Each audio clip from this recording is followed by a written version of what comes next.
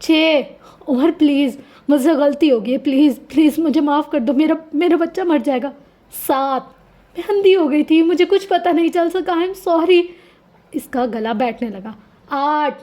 اب کہ عمر بولتے ہوئے موبائل اپنے سامنے کر رہا تھا. 9. وہ کال ملا رہا تھا اور مہرمہ گھٹنوں کے بل بیٹھ گئی تھی. آنکھیں بری طرح برس رہی تھی، منت کرتے لب خاموش ہو گئے تھے. 10. اس نے ڈبی کھول لی تھی. اس کی آنکھیں ساکت ہو گئی تھی. وہ ڈبی میں موجود سفید چورے نما پاؤڈر نکال کر ہتھیلی پر رکھ گئی. گولیوں کا چورا اور اس کے بچے کی موت. وہ کسی جنونی کی طرح سارا کا سارا سفید چورا کھاتی چلی گئی، کسی برسوں کے بھوکے کی طرح. آج اسے اندازہ ہوا تھا کہ کانوں کے کچے مرد سے شادی کرنا کیا ہوتا ہے. اگر یہاں اس کی جگہ حال سلطان ہوتی تو اسے کم از کم یہ خوف نہ ہوتا کہ اس کا مرد کسی کی باتوں میں آ کر اسے چھوڑ دے گا. وہ نیچے زمین پر بیٹھی کسی منحوس گدھ کے مانند لگ رہی تھی. مر اس کے قریب پنجوں کے بل بیٹھا تھا، اسے تعصب سے دیکھتا ہوا، تیش سے دیکھتا ہوا. کمرے میں موجود الماریوں سے ایک ایک چیز باہر نکالی گئی.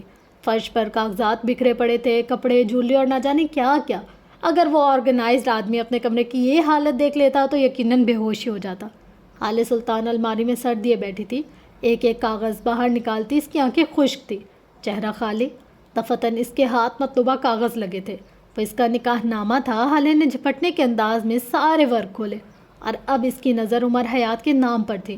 نام یہی تھا لیکن اس کے آگے درج تھا عمر حیات ولد وحاج علی خان. حالے بے یقینی سے پیچھے ہٹی تھی. آپ کا چہرہ میری کسی عزیز سے ملتا ہے. اس کے کانوں میں کوئی آواز گونجی تھی. مجھے آپ سے عقیدت ہے، جیسے گھر کے کسی بڑے سے ہوتی ہے. وہ پھٹی پھٹی آنکھوں سے ان کاغذات کو دیکھے گئی. ساری دنیا رک گئی، سارے مناظر دھندلے ہو گئے. بس کچھ آنسو تھے جو ٹوٹ کر آنکھوں سے گر رہے تھے. یہ انسان اور آنسوؤں کا ابدی ساتھ کیوں ہے؟ سلک کے سیاہ گاؤن میں ملبوس لڑکی کی حالت یوں تھی جیسے کوئی مردہ ہو. وہ شل سی زمین پر بیٹھی تھی، آنکھیں ہر قسم کے جذبات سے آ رہی تھی. سرخ خالی مردہ آنکھیں، اس کی تھوڑی اور لبوں پر وہی سفید پاؤڈر لگا ہوا تھا. وہ اپنی ساری زندگی ہارے بیٹھی تھی. عمر اب اس کے قریب سے اٹھا تھا. میں وحاج خان نہیں ہوں جس کے بچے اس سے دور کر دو گی. اور وہ ہلکی آواز میں بولتا، جتاتی ہو یہ آواز میں عمر حیات ہوں. میرا خاندان، میری بیوی، میرے بچے کو آنکھ اٹھا کر بھی دیکھا تو نوچ کھاؤں گا. وہ کہتے ہوئے اپنی گاڑی کی طرف مڑ گیا. لیل اس کے ساتھ تھی. عمر گاڑی کا دروازہ کھولتے ہوئے رکا، ذرا فاصلے پر کھڑے ہارون کو دیکھا. گھر چھوڑا اپنی بہن کو، سرمئی بلے. وہ اونچا پکار کر بولا تھا. ہارون نے اسے نہیں دیکھا. وہ اب بھی مہرماں کو دیکھ رہا تھا. وہ بچپن سے اسے دیکھتا آیا تھا. آخر کب اس کی نظر اتنی ہٹی کہ مہرماں اتنی بڑی گدھ بن گئی؟ کچھ وقت بعد عمر حیات کی گاڑی کراچی کی سڑکوں پر دوڑ رہی تھی. تم نے بہت غلط کیا عمر، لیل بے چینی سے بولی تھی. زیادہ اچھی بننے کی ضرورت نہیں ہے، میں جانتا ہوں میں نے کیا کیا ہے. عمر نے اسے جھڑکا تھا. ویسے بھی کوئی دوائی نہیں تھی، اس میں بس زیادہ سا آٹا اور نمک تھا. میں کسی کے بچے نہیں مار سکتا، وہ لاپرواہی سے بولا تھا. لیل نے اس کو فخر سے دیکھا. کندھوں سے بہت بڑا بوجھ سرکا تھا. وہ چاہے جو مرضی کہہ لے لیکن وہ عمر حیات تھا، انسانیت سے نہیں گر سکتا تھا. رات اچھی خاصی بیت چکی تھی جب عمر حیات گھر واپس آیا تھا. وہ سیدھا اپنے کمرے میں آیا، دروازہ دھکیل کر اندر داخل ہوا تھا. سامنے ہی بیڈ پر اس کی بیوی بیٹھی تھی. عمر نے ایک نظر اس کی پیٹھ کو دیکھا، پھر گہری سانس بھرتا آگے آیا. کمرے کی بکھری حالت دیکھ کر اسے اندازہ ہو چکا تھا کہ اس کے پیچھے یہاں کیا کچھ ہوا تھا. اس کی آواز سن حالے نے گردن موڑ کر اس کو دیکھا تھا. عمر بھی رک گیا. حالے کی آنکھیں خالی تھی، جیسے بہت کچھ پتہ چل گیا ہو یا پھر بہت کچھ تکلیف دے رہا ہو. عمر آگے بڑھایا، چھوٹے چھوٹے قدم لیتا وہ اس کے قریب چلا اور اس کے قریب بیڈ پر آ کر بیٹھا. حالے اب بھی اسے دیکھ رہی تھی، بے یقینی سے، نئی نئی نظروں سے. تم کون ہو عمر؟ اس کی آواز خالی تھی، ہر جذبے سے خالی. یہ سوال اس نے کئی مرتبہ پوچھا تھا لیکن تب یہ سوال تھا. آج یہ سوال نہیں تھا، بس وضاحت تھی جو طلب شدہ تھی. عمر نے دھیرے سے اس کا ہاتھ اپنے ہاتھ میں لیا. پھر اگلے چند لمحات میں وہ اسے سب کچھ بتا چکا تھا. اس کا معراج سے ملنے سے لے کر آج تک کی ساری داستان بغیر رکے بغیر اٹکے وہ سب کچھ بتا گیا.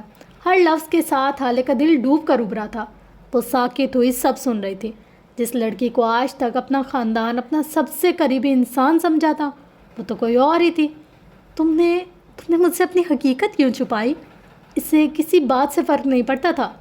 میں نے نہیں چھپائی، تم نے کبھی ڈھونڈنے کی کوشش ہی نہیں کی. حالے سچ یہ نہیں ہے عمر. وہ اٹھ کھڑی ہوئی تھی. اس کی آنکھیں اب کے مختلف تھی، کچھ انجان سی، کچھ مختلف سی.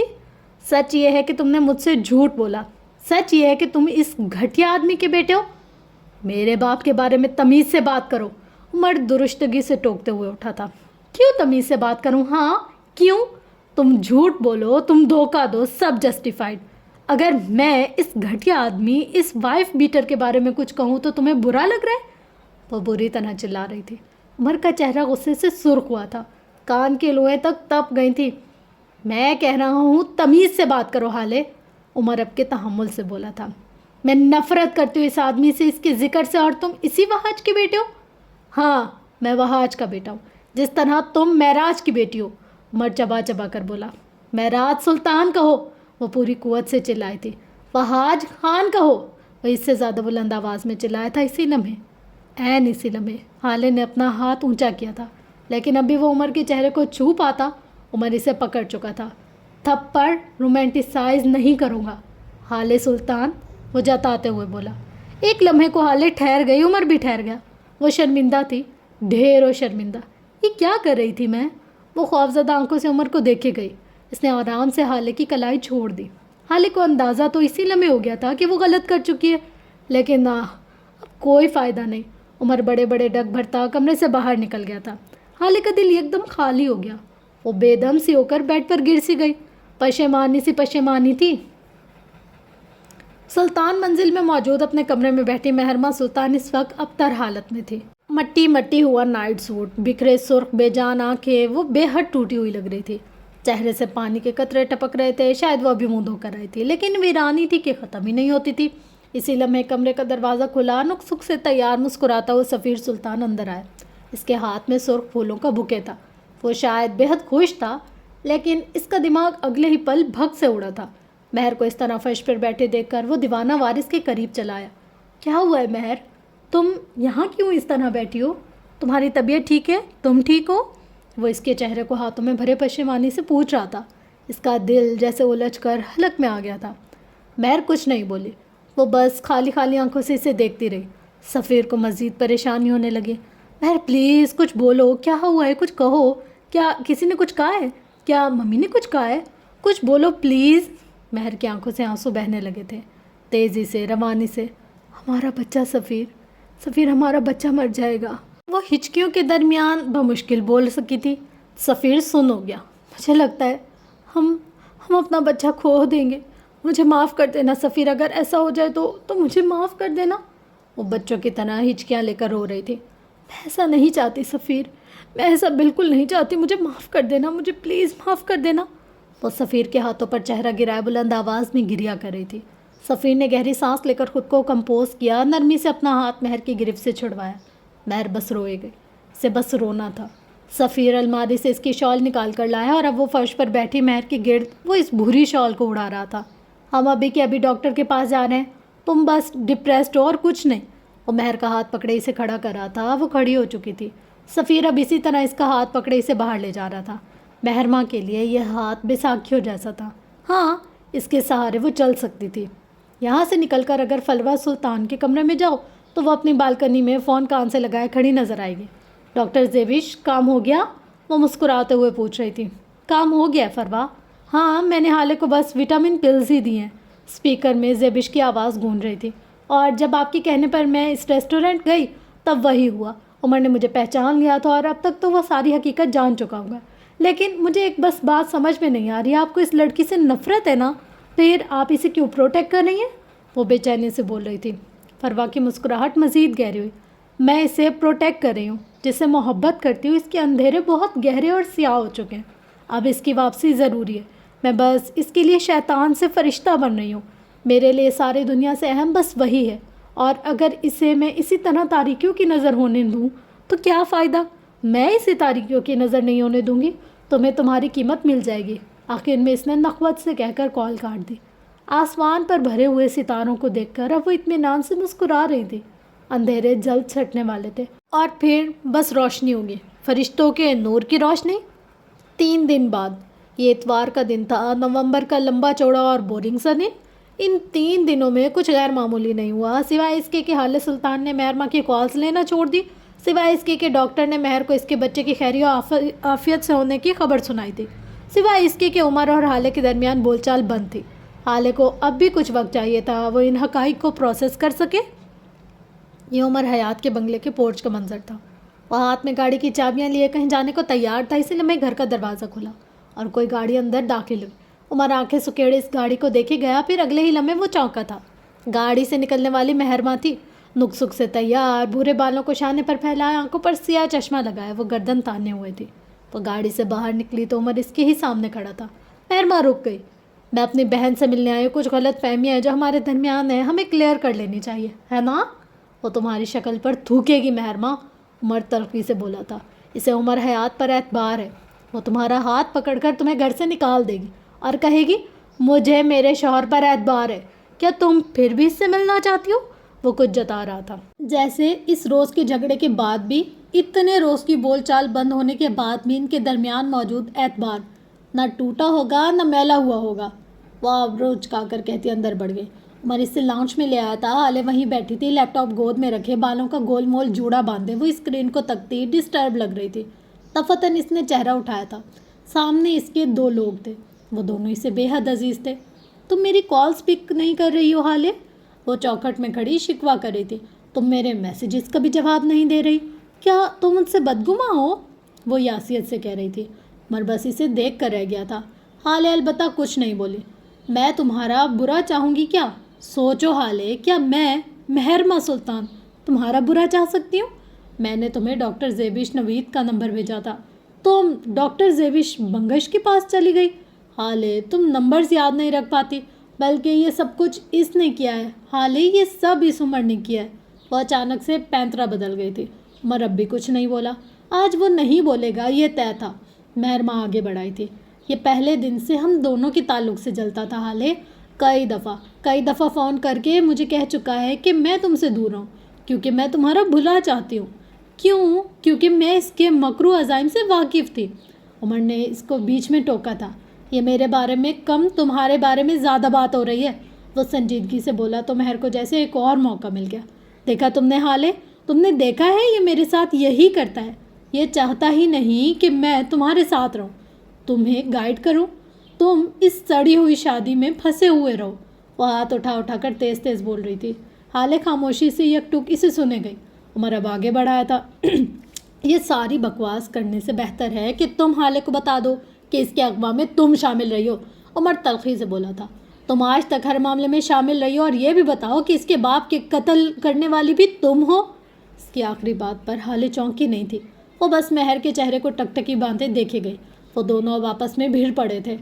تم کبھی بھی حالے کی خیر خواہ نہیں تھی، تم لالچی اور حریص عورت ہو، وہ انگلی اٹھا کر کہہ رہا تھا۔ میں اگر لالچی اور حریص ہوں تو تم خود کیا ہو؟ گھٹیا انسان، تم اپنی بیوی کو تانے دینے والے۔ وہ ایسا نہیں ہے، حالے خواب کسی کیفیت میں ہلکی آواز میں بولی، لیکن ان دونوں کی بلند آوازوں میں اس کی آواز دب کر رہ گئی۔ ساری دنیا جانتی ہے مہرماں تم کیا ہو اور میں کیا تم وہ نہیں ہو جس نے مجھے سفیر اور حالے کی تصاویر بھیجی تھی تاکہ میرا دل میری بیوی کی جانب سے خراب ہو سکے؟ تم خود کیا ہو؟ عمر، لالچی جھوٹے انسان جو اپنی بیوی کا پیسہ چھپا کر رکھ لیتا ہے، جو اس کے اثاثے چھپا لیتا ہے۔ عمر ایسا نہیں ہے، ایسا مت بولے۔ اس کے لب آہستگی سے پھڑپڑائے تھے، لیکن اس کی آواز اب بھی ان دونوں تک نہ پہنچ سکی۔ مہرماں اب بھی چلا رہی تھی۔ تم اپنی بیوی کو بانجھ ہونے کے تانے دیتے ہو، تم ایک شکی مزاج آدمی ہو، ڈوب مر جاؤ، تم ایک گھٹیا انسان ہو۔ میرے شوہر سے تمیز سے بات کرو۔ حالے اپنی پوری قوت سے دھاڑی تھی، اس کی آنکھیں سرخ تھیں۔ عمر اور مہر بھونچکا رہ گئے۔ انگلی اٹھائے مہر کو دیکھتے ہوئے کہہ رہی تھی، میرا شوہر ایسا آدمی نہیں ہے، میرا شوہر شکی مزاج نہیں ہے۔ وہ ایک لفظ پر زور دے رہی تھی۔ مہر گنگ رہ گئی۔ مجھے میرے شوہر پر اعتبار ہے، مکمل اعتبار۔ وہ مر جائے گا لیکن میرا برا نہیں چاہے گا۔ لالچی اور حریص آپ ہیں، میرے گھر سے نکل جائیں اب بھی اور اسی وقت۔ وہ اب بھی گھبرا رہی تھی، وہ عمر کو ڈیفینڈ کر رہی تھی۔ وہ مسکرایا تھا، آج اتنے دنوں بعد مسکرایا تھا۔ مہرماں شرط تھی۔ حالے نے اس کا ہاتھ پکڑا۔ ایسے نہیں مانیں گی نا آپ ایسے تو بالکل نہیں سنیں گی۔ وہ اسے کھینچتے ہوئے لے جا رہی تھی۔ مہر کوئی مزاحمت نہ کر سکی۔ گھر کے دروازے پر لا کر مہر کا بازو اس نے جھٹکے سے چھوڑا۔ آئندہ اگر میرے شوہر کے بارے میں بکواس کرنی ہو تو میرے گھر مت آنا، انگلی اٹھا کر تنبیہ کر رہی تھی۔ میں تمہاری بہن ہوں حالے، وہ ہمارے شوق کے بس یہی کہہ سکی۔ آپ میری بہن نہیں ہیں، آپ آستین کا سانپ ہیں، اور آپ میری بہن ہو بھی کہہ سکتی ہیں؟ ہماری تو نسل بھی نہیں ملتی۔ بحرینی پھٹی پھٹی نظروں سے اسے دیکھی گئی۔ اس کی آنکھیں، اس کا جسم شوق تھا۔ میں نے ساری زندگی تمہارے لیے کچھ نہیں کیا حالے، میں نے تمہارا بھلا چاہے، میں نے تمہارے لیے قربانیاں دی، میں نے تم سے محبت کی ہے۔ عمر جھوٹا ہے، تم سے ساری دنیا میں اگر کوئی سب سے زیادہ محبت کرتا ہے تو وہ میں ہوں۔ حالے 2 قدم آگے آئے، اس کی آنکھیں بھرنے لگی۔ اس دن وہ دروازہ بند کرنے والی آپ تھی۔ میں نے آپ کے قدموں کی چھاپ پہچان لی تھی۔ وہ اس کے قریب سرگوشی کر رہی تھی، ہلکی، بے حد ہلکی آواز میں، یوں جیسے آج بھی یہ راز راز ہو اور کوئی نہیں سننا چاہتا ہو۔ مہرماں سن رہ گئے۔ اس کے لب ہلکے وات ہے، قدموں کی چاپ تو سب کی ایک جیسی ہوتی ہے۔ وہ بولی ضرور تھی لیکن اسے اپنا ہی لہجہ اجنبی لگا تھا۔ جس طرح انسانوں کے چہرے، رنگ، آوازیں مختلف ہوتی ہیں، اس طرح ان کے قدموں کی چاپ بھی مختلف ہوتی ہے۔ یہ آپ ہی نے کہا تھا، آپ نے کہا تھا سفیر کی چاپ دل روک دینے والی ہے، اماں کی چاپ باوقار ہے۔ آج میں آپ کو بتاؤں آپ کی قدموں کی چاپ کیسی تھی؟ حالے کی آواز زخمی تھی، جیسے کئی سالوں سے خنجر سہ سہ کر تھک گئی ہو۔ آپ کے قدموں کی چاپ جلد باز تھی، چوروں جیسی تھی۔ آپ جانتی ہیں میں نے آپ کو کیسے پہچان لیا تھا؟ مہرماں کچھ نہیں بول سکی۔ وہ اب تک شل تھی۔ کوئی بچہ اپنی ماں کو نہیں بھولتا، ہر بچہ اپنی ماں کی خوشبو پہچان لیتا ہے۔ میں بھی پہچان لی تھی، لیکن میں سلطان تھی، مجھے بھرم رکھنے آتے تھے سو رکھ لیے، لیکن آج نہیں۔ وہ قطعی انداز میں بولی تھی۔ آج بالکل نہیں مہرماں، تب وکٹم میں تھی، میں آج بھی آپ کی وکٹم ہوں، لیکن میرا شوہر، میں اس کے بارے میں کچھ نہیں سنوں گی۔ تو مجھے اللہ کو جواب دینا ہوگا۔ جب میں نے اپنے شوہر کی باتیں آپ سے کی، اس وقت کے لیے خدا مجھے معاف کرے۔ عمر کہتا ہے تیسرا آدمی تعلق برباد کرتا ہے۔ آج میں اپنے اور اس کے تعلق سے تیسرے شخص کو نکال رہی ہوں، دوبارہ میرے سامنے نہ آنا۔ وہ کہہ کر مڑی تھی۔ دل پر بوجھ تھا جو شاید ساری زندگی رہنے والا تھا، لیکن اب بس، ناؤ وکٹم بہت بن گئے، اب بس۔ وہ اندر لاؤنج میں واپس آئی تو عمر اپنی سابقہ جگہ پر بیٹھا تھا، ایک بازو صوفے پر پھیلائے، ایک ہاتھ میں موبائل پکڑے، جیسے ابھی کچھ دیر قبل یہاں کچھ ہوا ہی نہ ہو۔ حالے چند لمحے ڈبڈبائی آنکھوں سے اسے دیکھتی رہی، پھر اس کے قریب چلی آئی۔ عمر نے ابھی موبائل سے نظر نہیں ہٹائی۔ حالے اس سے ذرا فاصلے پر بیٹھ گئی، این وہاں جہاں اس کا پھیلا ہوا بازو ختم ہوتا تھا۔ وہ بس خاموش سی اس کے قریب بیٹھی رہی۔ کافی دیر بعد عمر نے نظر پھیر کر اس کو دیکھا تھا۔ اس کی بھری بھری آنکھیں جیسے ابھی چھلک پڑیں گی۔ رونا ہے؟ سنجیدگی سے پوچھا گیا۔ حالے نے معصومیت سے اس بات میں سر ہلا دیا۔ عمر نے اپنے پھیلے ہوئے بازو کی ہتھیلی کھول دی۔ حالے نے اپنا چہرہ اس کی ہتھیلی پر ٹکا دیا اور پھر اگلے ہی لمحے وہ زور زور سے رونے لگی۔ 3 دن کے جمع شدہ آنسو ایک قطار کی صورت باہر نکلے تھے۔ عمر سیدھا ہو بیٹھا، کم از کم وہ روتی ہوئی بیوی کو اس طرح نظر انداز نہیں کر سکتا تھا۔ حالے اگلے کئی منٹ روتی رہی۔ عمر بس نرمی سے اس کے بالوں پر ہاتھ پھیرتا رہا، جیسے وہ کوئی 2 سال کی بچی ہو۔ I am sorry Umar, I am so sorry. اس دن میں نے جو کیا اس کے لیے آئی ایم سوری۔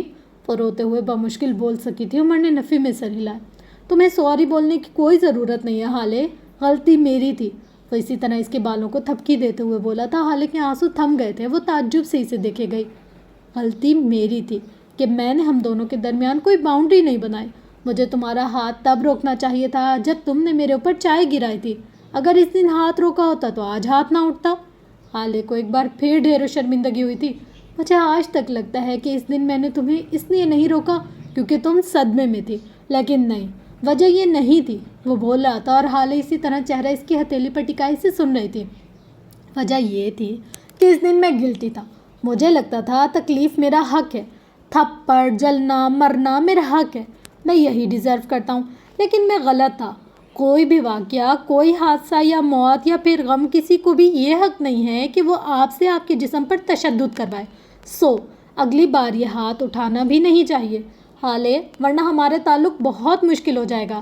میں کہہ رہی ہوں نا غلطی ہو گئی۔ عمر اب کے حالے کو برا لگا تھا۔ عمر نے سادگی سے اسے دیکھا۔ اگر یہی سب میں کرتا تو؟ اب کیا تم مجھ پہ ہاتھ اٹھاؤ گے؟ وہ برا مان کر بولی تھی۔ چہرہ اس کی ہتھیلی سے نہیں اٹھایا، البتہ عمر کے بازو کو تھپکتا ہاتھ جو رک گیا تھا، اسے اپنے ہی ہاتھ سے پکڑ کر ایک بار پھر خود کو تھپکی دینے لگی۔ میرا صرف بات کرنا اتنا برا لگ رہا اور تم کر چکی ہو، وہ بھی صحیح، عمر اس کے چہرے کو دیکھتا ہوا کہہ رہا تھا۔ اصل میں پتہ ہے کیا حال ہے، ہمارے معاشرے میں عورت تھپڑ یا تو جسٹیفائڈ ہو جاتی ہے یا پھر رومانٹیسائز۔ مرد مارے تو جانور، عورت مارے ہمارے ہاں ناول، فلموں اور ڈراموں میں یہی دکھایا جاتا ہے۔ عورت کا مرد کو تھپڑ مارنے پر ہمیشہ لوگ نم آنکھوں سے مسکرا دیتے ہیں اور سین رومانٹیسائز ہو جاتا ہے، حالانکہ یہ بھی اتنا ہی غلط ہے، اتنا ہی بڑا جرم ہے جتنا ایک مرد کا عورت کو مارنا۔ سو غلطی مانو اور اسے جسٹیفائڈ نہ کرو۔ آخر میں اس نے نرمی سے بات ختم کی۔ کیا اب بھی تم مجھ سے ناراض ہو؟ وہ چہرہ اٹھاتے ہوئے کہہ رہی تھی۔ گو کہ تم نے مجھ سے ایک مہذب انسان کی طرح معافی نہیں مانگی، لیکن یہاں بیٹھ کر میری محبت میں جو آنسو بہائے ہیں ان کی خاطر معاف کیا۔ ہالے نم آنکھوں سے مسکرائی تھی۔ تمہارے لیے نہیں روئی میں، اپنے 1000 مسائل ہیں میرے، وہ گردن کڑا کر بولی تھی۔ ہاں ہاں، اور ان 1000 مسائل کا حل تمہارے شوہر کا حسین ڈمپل والا مسکراتا ہوا چہرہ ہے نا؟ ویسے سوچ رہا ہوں اتنے دن بغیر میری آواز سنے تم رہ کیسے لی؟ وہ سوچتے ہوئے کہہ رہا تھا۔ میں الحمدللہ بہت خوش اور سکون سے رہی ہوں، تمہارے تانوں اور ہمیشہ اپنے حسن کی تعریفوں سے دور، وہ کہتے ہوئے اٹھی تھی۔ مان لو حال حیات، تم نے عمر حیات کو بہت مس کیا ہے، عمر مسکراتے ہوئے بلند آواز میں بولا تھا۔ حالے دھیان دیے بغیر آگے جانے لگی۔ اسی لمحے درمیان میں رکھی چھوٹی سی میز پہ رکھا ڈیکوریشن پیس نیچے گر کر چکنا چور ہو گیا۔ حالے نے بے اختیار اپنا ماتھا چھوا۔ ماشاء اللہ، توڑ دیا؟ دو اور توڑو، میں تو چرس بیچ کر کماتا ہوں۔ وہ اس کے طنز پر مڑی تھی، چہرہ سرخ ہو گیا۔ اللہ اللہ، کتنا کم بولتے ہو تم، اللہ اللہ سنتی تو تم ایک بھی نہیں ہو، وہ اسی کے انداز میں بولا تو حالے نے بیچارگی سے اسے دیکھا۔ تم کیوں کرتے ہو میرے ساتھ ایسا؟ وہ عاجز آ گئی تھی۔ عمر مسکراتے ہوئے آگے کو ہوا۔ کچھ دن پہلے تم خود ہی شکایت کر رہی تھی کہ تمہاری کوئی نند نہیں ہے اور نہ ہی ساس کو فیملی پالیٹکس میں انٹرسٹ ہے، تو اب میں ان دونوں کی کمی پوری کر رہا ہوں۔ کیسی ہے میری پرفارمنس؟ میں تھوڑی دیر اور رو لوں؟ وہ معصومیت سے بولی۔ رونا ہے تو کوئی اور جگہ دیکھو، میرا حسین ہاتھ تمہارا تکیہ نہیں ہے، وہ ہاتھ جلاتے ہوئے بولا تھا۔ عمر، وہ اپنی پوری قوت سے چلائی تھی۔ عمر اچھا اچھا اب کچھ نہیں کہتا والے انداز میں اٹھا۔ وہ اس کے قریب کھڑا کچھ کہہ رہا تھا۔ حالے نہ چاہتے ہوئے بھی ہنس پڑی۔ اس آدمی کے ساتھ گزارا مشکل تھا، ناممکن نہیں۔ اگلے دن وہ ایک بار پھر ڈاکٹر غزالہ روحی کی کلینک چلی آئی تھی۔ آج کا سفر لمبا اور تھکا دینے والا تھا۔ وہ اس عورت کے پاس کئی بار آ چکی تھی، لیکن جتنا لمبا سفر آج لگا تھا پہلے کبھی ایسا نہیں ہوا تھا۔ وہ ایک بار پھر اس نیلے صوفے پر بیٹھی تھی۔ آج پھر بھورے بال چہرے کے اطراف میں گرے ہوئے تھے۔ آج پھر وہ مضطرب تھی۔ غزالہ روحی سے غور سے دیکھ رہی تھی۔ کیا تم بلیم گیم کھیلنا چاہتی ہو؟ کیا تم دماغ کو قید سے آزاد کرنا چاہتی ہو؟ یہ ضروری ہے حالے، تمہیں یہ کرنا چاہیے۔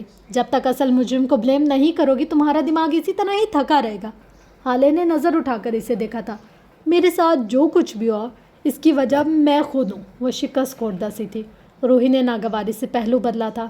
میں سیلف بلیمنگ کی بات نہیں کر رہی حالے، میں سیلف بلیمنگ نہیں کر رہی ہوں۔ اس نے اپنے الفاظوں پہ زور دیا۔ میں حالے سلطان، میں اپنی کہانی کی ولن خود ہوں۔ میں کبھی اپنے حق کے لیے نہیں بول سکی، میں نے خود کو بے توقیر کیا، میں نے ڈاکٹر، وہ انگلی سے سینے پر دستک دے رہی تھی، میں نے کسی انسان کو یہ حق دیا کہ وہ مجھے ذہنی مریض بنا دے، مجھے اپنا غلام بنا دے، کیونکہ میں ایک لالچی لڑکی تھی، مجھے میری ماں کی توجہ چاہیے تھی۔ وہ ہلکی ڈسٹرب آواز میں کہہ رہی تھی۔ ہاں، میں بھی نیڈی اور ڈسپیرٹ تھی، اپنی ماں کی محبت کے لیے میں ایسی تھی، اسی لیے میں نے سب کچھ برداشت کیا، ہر بات جو وہ محرمہ مجھ سے کرتی تھی، ہر وہ ظلم جو اس نے میرے ساتھ کیا، کیا میں اس میں شامل تھی؟ اس کی آنکھیں بھر رہی تھی۔ روحی یکٹوکی سے دیکھی گئی۔ میں وہ مظلوم تھی جو اپنے لیے جان بوجھ کر آواز نہیں اٹھاتی تھی، کیونکہ میں لالچی تھی، کیونکہ میں محبت کھو جانے سے ڈرتی تھی، میں بزدل تھی، میں کیا کرتی یہ میرے بس میں نہیں تھا۔ اگر میری ماں مجھے میرے حصے کا پیار دے دیتی تو میں ایسی نہ بنتی۔ اس کی آنکھیں زاروں کا تار بہہ رہی تھی۔ ہر انسان اپنی کہانی میں کہیں نہ کہیں ولن ضرور ہوتا ہے۔ اگر آپ نے ریڈ فلیگز کو اگنور کر کے کسی انسان کو اپنی زندگی میں آنے دیا اور اس نے آپ کو ہرٹ کیا تو ولن وہ نہیں، آپ خود ہیں۔ میں بہت ہرٹ ہوں ڈاکٹر، میں بہت زیادہ ہرٹ ہو گئی ہوں۔ میرے ساتھ جو کچھ بھی ہوا اس میں محرمہ شامل تھی، اس بات نے میرا دل توڑ دیا۔ میں ایک لمبا عرصہ کسی پر یقین نہیں کر سکوں گی، میں ایک لمبا عرصہ دوست نہیں بناؤں گی، میں بہت بری طرح ٹوٹ گئی ہوں، میں کیا کروں؟ وہ چہرہ ہاتھوں میں دیے ہچکیوں کے ساتھ رونے لگی۔ تم ہرٹ ہو سمجھ آتا ہے، لیکن تم شاک نہیں ہو، روحی سوچ سوچ کر کہہ رہی تھی۔ تم کیوں شاک نہیں ہو؟ کیا تمہیں مہر پر شک تھا یا پھر تم یہ بات 3 دن پہلے نہیں جانتی تھی؟ تمہیں یہ بات پہلے سے پتہ تھی؟ اوہ میرے خدا، تمہیں یہ بات پتہ تھی نا؟ اس نے جیسے پہیلی حل کر لی تھی۔ حالے نے آہستگی سے چہرہ اٹھایا تھا، گیلی آنکھوں سے اپنے سامنے بیٹھی لڑکی کو دیکھا اور دھیرے سے اس بات میں سر ہلا دیا۔ جادو اس کی منشا نہیں، مجبوری تھی۔ میں جانتی تھی یہ کون لکھ سکتا ہے۔ اس نے جیسے اعتراف کیا، میں جان گئی تھی جب عمر مجھ سے پوچھنے آیا تھا، میں اسی دن جان گئی تھی، لیکن بس چپ تھی۔ وہ یاسیت سے بول رہی تھی، آواز میں رنج تھا۔ میں چاہتی تھی یہ جھوٹ نکل آئے، میرے اندازے غلط ہو، لیکن نہیں ہو سکے۔ ہاں میں شوق نہیں ہوں کیونکہ میرے شوق کا فیز گزر چکا ہے، میں اب قبول کر چکی ہوں۔ آپ کو پتہ ہے ڈاکٹر، کوئی انسان اٹھ کر یوں ہی ہماری کہانی کا ولن نہیں بن جاتا، ہم اسے یہ موقع دیتے ہیں۔ وہ روحی کو دیکھتے ہوئے بول رہی تھی، جس طرح ٹریفک سگنلز ہوتے ہیں اسی طرح ریلیشن شپ سگنلز بھی ہوتے ہیں۔ ایک سرخ بتی کئی بار جلتی بجھتی ہے، اس پہ رک جانا ہوتا ہے، اپنی یا سامنے والے کی اصلاح کرنی ہوتی ہے، لیکن میں نہیں رکی۔ اس نے جیسے خود کا مذاق اڑایا۔ میں نہیں رکی کیونکہ اگر رک جاتی تو میرے لیے مزید مشکلیں بن جاتی۔ میں ڈر گئی تھی، میرے لالچ اور محبت کی بھوک نے مجھے سب سہنے پر مجبور کیا۔ مہرماں میری کہانی کی ولن نہیں ہے، میں اپنی کہانی کی ولن ہوں۔ جب میں اپنے لیے نہیں بول سکی، اپنے لیے نہیں اٹھ سکی، جب میں نے چاہتے ہوئے اس کا ظلم برداشت کیا تو میں مظلوم نہیں ہوں، میں ظالم ہوں۔ اپنی جان کے ساتھ ظلم کیا میں نے۔ اس نے اب سر صوفے کی پشت پر ٹکا دیا تھا۔ روحی آگے کو ہو بیٹھی۔ دیکھو آلے، ہم چاہے ظالم تھے یا اپنے ساتھ اچھے نہیں رہے، لیکن کسی بھی انسان کو حق نہیں کہ وہ ہمارے جسم یا روح کو تکلیف دے۔ چلو اگر اس نے دی بھی اور ہم نے سہ بھی لی تو اس کی بھی ایک حد ہوتی ہے۔ وہ عورت تمہارے بچوں تک آ گئی، حد ختم ہو گئی۔ حالے کی آنکھوں میں مرچے سے بھرنے لگی تھی۔ اب تمہیں چاہیے کہ تم ظالم کا ہاتھ روکو، اس کا ظلم روکو۔ تمہاری مینٹل ہیلتھ خراب ہو رہی ہے، اب تمہیں چاہیے کہ بس کر جاؤ۔ حالے سلطان، کنفرنٹ کرو اسے، پوچھو اس سے کہ کس نے حق دیا اسے کہ تمہارے ساتھ برا کرے۔ اگر نہیں پوچھو گی تو ایک بار پھر اپنی جان کے ساتھ ظلم کرو گی۔ حالے ٹکٹکی باندھے اسے دیکھ رہی تھی۔ اس سے کیا ہوگا؟ کیا میرے ساتھ ہوا کچھ بھی ظلم بدل سکے گا؟ روحی مسکرائی تھی۔ اس سے یہ ہوگا کہ تمہارے اندر سے پچھلے گلٹ نکل جائیں گے، تمہارا دماغ پرسکون ہو جائے گا، تمہارا جسم اور دل تم سے خوش ہوں گے کہ تم ان دونوں کے لیے بولی۔ تمہیں نہیں لگتا ہر ظلم کی ایک حد ہوتی ہے، اور اگر وہ حد ختم ہو جائے تو اس کے خلاف بول اٹھنا چاہیے؟ حالے کچھ نہیں بولے، اس نے بس سر کو ہلکی سی جنبش دی تھی۔ کافی دنوں کے بعد اس کا دل تھوڑا ہلکا ہوا تھا اور دونوں کے درمیان خاموشی آ گئی۔ حالے کو سوچ رہی تھی اور روحی اس کا دماغ پڑھنے کی کوشش کر رہی تھی۔ تم اپنی ماں کو معاف کیوں نہیں کر دیتی حالے؟ اس کی بات پر حالے کو یوں لگا تھا جیسے کسی نے کھینچ کر اسے تھپڑ دے مارا ہو۔ وہ سن ہو گئی۔ جب تم چھوٹی تھی تب تمہیں تمہاری ماں کا پیار نہیں ملا، میں مانتی ہوں۔ وہ سنجیدگی سے بت بنی حالے کو دیکھتی رہی اور بولتی رہی، لیکن بچوں کے پاس ماں باپ کا پیار پانے کے ہزاروں طریقے ہوتے، تم نے کوئی طریقہ کیوں نہیں اپنایا؟ جانتی ہو کیوں؟ کیونکہ تم ایگوئسٹک تھی۔ تم نے بھرم رکھ لیا، کھوکھلے بہادروں کی طرح ماتھے پر لیبل سجا لیا کہ تمہیں ماں کی ضرورت نہیں، حالانکہ تمہیں تھی۔ روحی نے زور دے کر بولا۔ حالے نے کچھ کہنا چاہا لیکن پھر چپ کر گئی۔ تم اپنی ماں کے آگے جھکنا نہیں چاہتی تھی کیونکہ تم پہ شروع سے ہی بہت سارے بوجھ ڈال دیے گئے تھے۔ تم مزید جھکتی تو شاید گر جاتی، لیکن گرنا تو برا نہیں ہوتا، گر کر اٹھ نہ پانا برا ہوتا ہے۔ تم یہ نہیں سمجھی۔ حالے نے لب آپس میں پیوست کر لیے، دل کو اندر سے کوئی جکڑ رہا تھا۔ ماؤں کو معاف کر دینا چاہیے حالے، کیونکہ مائیں ہمیشہ معصوم ہوتی ہیں۔ کبھی اپنی ماں سے زیادہ معصوم کوئی انسان دیکھا ہے؟ حالے نے زور زور سے نفی میں سر ہلایا تھا۔ انہوں نے جو کچھ بھی کیا شاید اس کے پیچھے کوئی وجہ ہو، لیکن بہرحال وہ تمہاری ماں ہیں، انہیں معاف کر دو تاکہ دل کے بوجھ ہلکے ہو سکے۔ ماں باپ تو اولاد کو قتل بھی معاف کر دیتے ہیں، پتہ نہیں ہم کیوں ان کی چھوٹی چھوٹی غلطیوں کو قتل سے بھی بڑا سمجھ لیتے ہیں۔ نئی شروعات کرو حالے سلطان، کسی مہر، کسی شمس اور کسی فروا کو حق نہیں کہ تمہیں اذیت دیں، تم پہ بس تمہارا حق ہے۔ وہ نرمی سے بولی تو حالے نے نم آنکھوں کے ساتھ سر ہلا دیا اور ایک گہری سی سانس خارج کی، ایک تازہ سانس، اپنے ساتھ انصاف اور ایک نئی زندگی کے نام۔ مہراج سلطان کے آفس میں بیٹھا عمر حیات کام میں مصروف دکھائی دیتا تھا۔ لیپ ٹاپ پر کھٹاکھٹ ٹائپ کرتے ہوئے اس کا دھیان کہیں اور ہی جا رہا تھا۔ وہ فوکس تھا۔ اس نے سفید ڈریس شرٹ پہن رکھی تھی، کوٹ اسٹینڈ پر ٹکا تھا، بال حسب عادت ماتھے پر گرائے ہوئے۔ دفتر آفس کا دروازہ ہلکا سا بجا، وہ سیدھا ہو بیٹھا۔ جانتا تھا آنے والا شمس سلطان ہی ہوگا۔ اس کی توقع کے عین مطابق شمس اندر آیا۔ ایش گرے 2 پیس سوٹ میں ملبوس، بالوں کو اچھے سے سیٹ کیے وہ تر و تازہ لگ رہا تھا۔ عمر اس کی موجودگی محسوس کر چکا تھا لیکن سر نہیں اٹھایا۔ شمس اس کے رویے کا عادی ہو چکا تھا۔ متوازن چال چلتا آیا، عمر کے سامنے والی کرسی کھینچی اور ہاتھ میں پکڑی فائل میز پر دھری۔ کیا تم میرا ایک حکم مانو گے؟ میں آپ کا ملازم نہیں، پارٹنر ہوں، سو آپ مجھ سے فیورز لے سکتے ہیں، حکم نہیں دے سکتے۔ عمر نے ٹوکا تھا۔ شمس مسکرا دیے۔ نہ جانے کیوں انہیں یہ آدمی برا نہیں لگتا تھا۔ یہ فائل اپنی بیوی کو دے دو، اس میں وہ ساری رقم کی ڈیٹیل ہے جو میں ہر ماہ بھائی کو اپنی کمپنی سے دیا کرتا تھا. چند ماہ سے نہیں دے سکا. وہ ایک پل کو رکا. عمر کے ٹائپ کرتے ہاتھ بھی رک گئے. لیکن اب میں سب فکس کر لوں گا, وہ ایک عزم سے بولا تھا. حالے اور حسن کو اتنی ہی رقم دیا کروں گا جتنی ان کا حق ہے. میں سب ٹھیک کرنا چاہتا ہوں. کیا تم میری مدد کرو گے؟ آپ کو کیوں لگتا ہے کہ میں ایسا کر سکتا ہوں؟ میں اپنی بیوی کے لیے کما سکتا ہوں. اسے آپ کے پیسوں کی ضرورت نہیں ہے. عمر سنجیدگی سے بولا تھا. شمس کی آنکھوں میں اب کی گلٹ تھا. انہیں ضرورت ہو یا نہ ہو, مجھے ہے. میں ایسا آدمی نہیں. عمر, میں کبھی بھی اپنے بھائی کا برا نہیں چاہتا. اٹس ہیپنڈ, وہ بے بسی سے بولا. اور میں کچھ نہیں کر سکا, لیکن میں ان کے بچوں اور بیوی کے لیے بہت کچھ کروں گا. تم دیکھ لینا, میں فرشتہ بن کر دکھاؤں گا. عمر نے استہزاء سے سر جھٹکا تھا. ان کے بچوں کو صرف اور صرف ہیون چاہیے. دے سکتے ہیں؟ شمس اس کی بات پر ٹھہر گیا تھا. ظاہر ہے اس کا جواب نہ ہی ہوگا, لیکن خیر, میرا ان سب سے کوئی تعلق نہیں. آپ میرے پارٹنر ہیں, میں آپ کو فیور دوں گا. یہ فائل اور آپ کی آئندہ بھیجی جانے والی رقم حالے اور حسن قبول کر لیں گے. شمس ممنونیت سے اسے دیکھے گیا. کل میں اپنے گھر میں ایک فیملی ڈنر رکھ رہا ہوں. کیا تم اپنی بیوی کو لے آؤ گے؟ میں خاندان جوڑنے پر یقین رکھتا ہوں, سو فکر نہ کریں, میں اسے لے آؤں گا. آپ بس اس بات کا دھیان رکھیے گا کہ آپ کی بیوی کسی قسم کی بدمزگی نہ کرے. عمر متانیت سے بولا تھا. ارے نہیں, اس کی فکر مت کرو. ہم دونوں نے مل کر فیصلہ کیا ہے کہ اب کچھ برا نہیں ہوگا. وہ حالے کے ساتھ اپنے تعلقات درست کر لے گی اور سب ٹھیک ہو جائے گا. تم بس کل رات آ جانا, میں تمہارا انتظار کروں گا. شمس اٹھ کھڑا ہوا تھا. عمر نے بس سر ہلانے پر اکتفا کیا تھا. ہم دونوں ان الفاظوں کے پیچھے کیا راز تھا, وہ سوچ میں پڑ گئے. مصروف سی شاہراہ پر واقع غزالہ روحی کے کلینک سے جب وہ باہر نکلی تو اس کے سامنے ہی کوئی کھڑا تھا. گاڑی سے ٹیک لگایا, مسکراتے ہوئے اس کو دیکھتا ہوا. اسے دیکھ کر وہ بھی مسکرائی تھی, ایک بھرپور مسکراہٹ. تم سے برداشت نہیں ہوا نا میرا باہر آنا؟ کیفے چھوڑ چھاڑ کر نکل آئے تم بھی, وہ اس کے قریب آتے ہوئے بولی تھی. ہارون مسکرا دیا. ہم دونوں باسز ہیں. اگر کیفے تمہارے غریب شوہر جیسے آدمی کا ہوتا تو الگ بات تھی. ہم جب چاہیں گھوم پھر سکتے ہیں میڈم. وہ اس کے لیے گاڑی کا دروازہ کھول رہا تھا اور پھر اپنی طرف سے گاڑی کا دروازہ کھولا اور اندر آ کر بیٹھا. اگر میرے غریب شوہر نے تمہارے یہ الکا بات سن لیے نا, زبان جلا دے گا تمہاری. فکر نہ کرو, وہ حسن پرست آدمی مجھ سے نہیں الجھے گا. جانتا ہے میں چہرے بنانے میں کس قدر مہارت رکھتا ہوں. کیا ہوا جو میں اس کی ایک آنکھ بھینگی کر دوں؟ وہ گاڑی سٹارٹ کرتے ہوئے بولا تھا. نیلا طوطا کھا کر مار دے گا خود کو, یا پھر چوک پر پھانسی لگا لے گا. یہ آواز پچھلی سیٹ پر بیٹھے حسن کی تھی. حالے نے مڑ کر اس کو گھورا.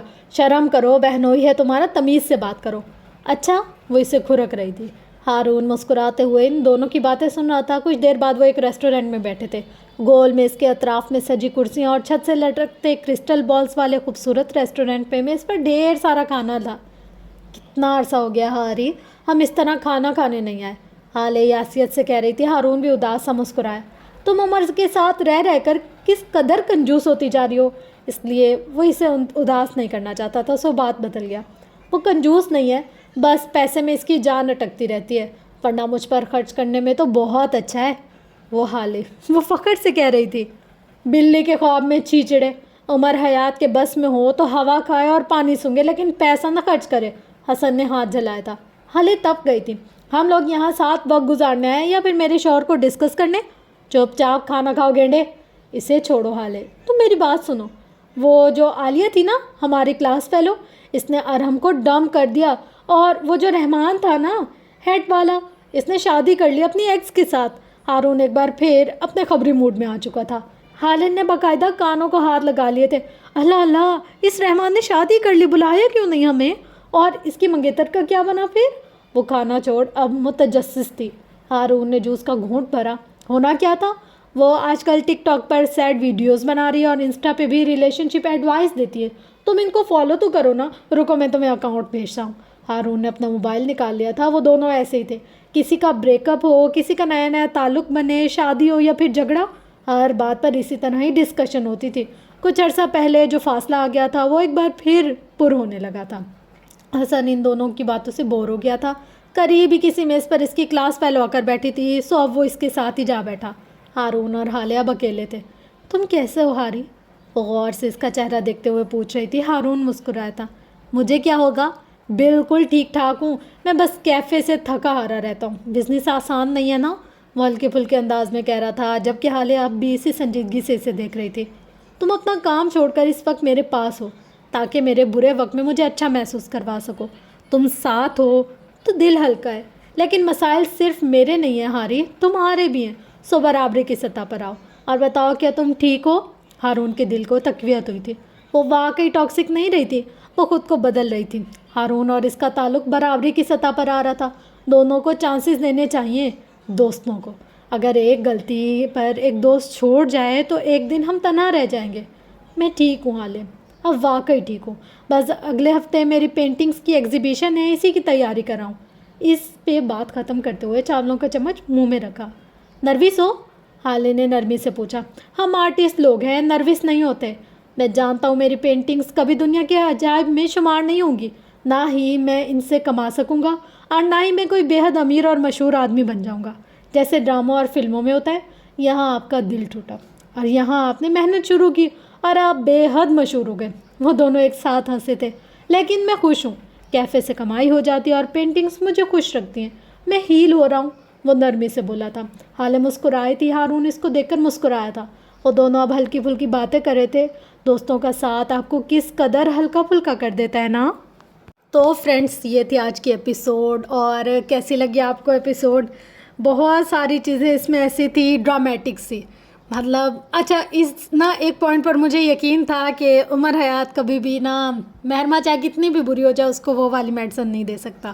مطلب جو انسان خود ایک محرومی کی زندگی گزار کے آیا ہوتا ہے نا, تو اس کو پتہ ہوتا ہے کہ یار اگر یہ چیز چلی گئی تو اس کی کتنی تکلیف ہوگی, یا یہ کام کتنا مشکل ہے نا. تو مجھے دل میں تھوڑا تھوڑا تھا کہ ہاں یہ والی میڈیسن نہیں ہوگی. اور پھر بعد میں یہ بات ریویل بھی ہو گئی کہ ہاں بھائی اس نے اس کو بچے کے لیے میڈیسن نہیں دی. لیکن دیکھو, اگر ہم کسی کے ساتھ نیکی کرتے ہیں تو اللہ ہمیں اس کا ریٹرن ضرور دیتا ہے. عمر حیات نے مہرماں کی کتنا ہی برا کرنے کے باوجود اس کے ساتھ برائی نہیں کی, تو اللہ نے اس کے لیے اچھائی کا اس سے پہلے ہی وسیلہ بنا دیا. اور جو اس کی چچی ہیں, چچی نہیں اس کی تو مامی ہو گئی نا, مامی فرح کے دل کے میں مطلب یہ بات ڈال دی. دیکھو جب اللہ کی طرف سے ہمارے لیے خیر ہوتی ہے نا, تو شر سے بھی ہمارے لیے خیر ہی آ جاتی ہے. تو سب سے بڑی بات ہوتی ہے ہماری نیت. ہماری نیت کیا ہے. اگر آپ کوئی مشکل کام بھی ہے اور آپ کو لگتا ہے کہ ہمارے فیور میں نہیں ہے, اور پھر بھی ہم یہ سوچ کر کریں کہ یار کیا پتہ اس میں اللہ نے ہمارے لیے کسی کی بھلائی رکھی ہو, اور بے شک وقتی طور پر ہمیں لگتا ہے کہ یار یہ چیز ہمارے لیے فائدہ مند نہیں ہے, یا ہماری سوچ یا ہمارے بدلے میں نہیں آ رہی, پھر بھی ہم اس نیت پر کرتے کہ یار مجھے اللہ کو جواب دینا ہے. مجھے اس ناول کا سب سے بڑا خوبصورت سین یہ لگا تھا 2 دفعہ نا, جب یہ لوگ جا رہے تھے تو ان پر شیطان غالب آ گیا پیسہ دیکھ کر, تو انہوں نے اعوذ باللہ پڑھا خود کو کنٹرول کرنے کے لیے اور اپنے نفس پر اوور کم کرنے کے لیے. اور ایک دفعہ جب نفیسہ حیات نے اعوذ باللہ پڑھا. مطلب کہ یار مشکل وقت کوئی بھی ایسا انسان نہیں ہے جس کی زندگی میں نہیں آتا, پر سب سے بڑی بات کیا ہے کہ تمہارے اوپر اگر کوئی بھی مشکل وقت زندگی میں آئے تو تم اس میں اپنے نفس کو کیسے کنٹرول کرتے ہو, تم اس میں اپنے آپ کو کتنا مضبوط اور ثابت قدم ظاہر کرتے ہو اور بننے کی کوشش کرتے ہو. ضروری نہیں ہے ہم کسی گناہ سے بچنے کی کوشش کریں تو ہم ہر دفعہ بچ جائیں. کبھی کبھی ایسا ہوتا ہے کہ نفس ہم پر غالب آ جاتا ہے اور ہم وہ گناہ کر دیتے ہیں, اور کبھی کبھی ایسا ہوتا ہے کہ ہم نہ چاہتے ہوئے بھی کبھی کبھی غلط راستوں پر چلے جاتے ہیں, غلط لوگوں کا انتخاب کر لیتے ہیں. غلطی ہو جانا بری بات نہیں ہے, لیکن اس غلطی کو ماننا نہیں, یہ سب سے بڑی غلط بات ہے. بہرحال یہ تھی فرینڈس ہماری آج کی ایپیسوڈ, اور آپ لوگ بتائیے گا کیسی لگی آپ لوگ کو. کچھ ٹائم ڈیلے ہو گیا میرا پوسٹنگ کرنے کے لیے, رمضان تھا اور اتنے سوچ ہم بیلے ہوتے ہیں نا زندگی کے, انسان سمجھ نہیں پاتا کہ یار پہلے کیا کرنا چاہیے اور کیا نہیں. لیکن کوشش یہ کہ 1-2 دنوں میں اس ناول کو ہم وائنڈ اپ کر لیں اور اس کا کام پورا ہو جائے, تو پھر ہم لوگ جو ہے نا تھوڑا ریلیکس ہو جائیں گے. اس ناول کو پوسٹ کرتے کرتے کافی ٹائم ہو گیا مجھے, پر یہ مجھ سے کمپلیٹ نہیں ہو پا رہا. لیکن یہ ہے کہ کوشش پوری ہوگی کہ کچھ ہی دنوں میں ہم اس کو کمپلیٹ کر لیں. تقریباً 200 پیجز اس کے 150 سے 200 پیجز اس کے رہتے ہیں پڑھنے والے. تو ابھی تو اس کی ایپیسوڈز آئیں گی 4 تو مجھے لگتا ہے ہوں گی, کیونکہ 1 گھنٹے کی ایپیسوڈ میں ہم لوگ کور کر لیں تو پھر بھی 50 پیج سے زیادہ نہیں کر سکتے. تو اس لیے مجھے لگتا ہے کہ نہیں, ابھی اس کی 4-5 ایپیسوڈ اور آنی ہے. تو آپ لوگ کو مزہ آ رہا ہے یا نہیں, آپ لوگ انجوائے کر رہے ہیں نہیں کر رہے, وہ سب اپنا فیڈ بیک بتائیے گا. اور اگر آپ کو اچھا لگ رہا ہے اور میری وائس آپ کو اچھی لگ رہی ہے تو آپ ضرور اس پہ اپنا فیڈ بیک بھی شیئر کریں, سبسکرائب کریں اور اپنے فرینڈس اور فیملی کے ساتھ اس کو شیئر بھی کریں. کوشش تو یہ ہوتی ہے کہ بغیر کوئی شور شرابے کے، بغیر کوئی رکے اور بغیر کوئی ڈسٹربنس کے آپ کے ساتھ پوری ایپیسوڈ شیئر کی جائے، مگر ہم لوگ جو ہے نا کبھی کوئی آتا ہے تو کبھی کوئی کر نہیں سکتے۔ بہرحال اللہ تعالیٰ استقامت دے مجھے بھی اور آپ سب کو بھی۔ انشاءاللہ ملتے ہیں نیکسٹ ایپیسوڈ میں، تب تک کے لیے اپنا گرد و نواح اہل و عیال کا بہت زیادہ خیال رکھیے گا اور مجھے اپنی دعاؤں میں بہت زیادہ یاد رکھیے گا، کیونکہ اس دنیا میں اگر ہم آج کل کے مہنگائی کے دور میں کسی کو کچھ دے سکتے ہیں نا تو وہ دعا ہے۔ اگر آپ کسی کے لیے دل سے دعا کرتے ہیں اور اگر اس بیچارے کی زندگی میں صرف آپ کی ہی دعا کی دیر تھی تو کیا ہی ہوگا کہ آپ کی وجہ سے کسی کا کچھ بھلا ہو جائے۔ تو بس انشاءاللہ ملتے ہیں اپنے پیاری سی فیملی کے ساتھ نیکسٹ ایپیسوڈ میں، تب تک کے لیے لو یو آل، اللہ حافظ۔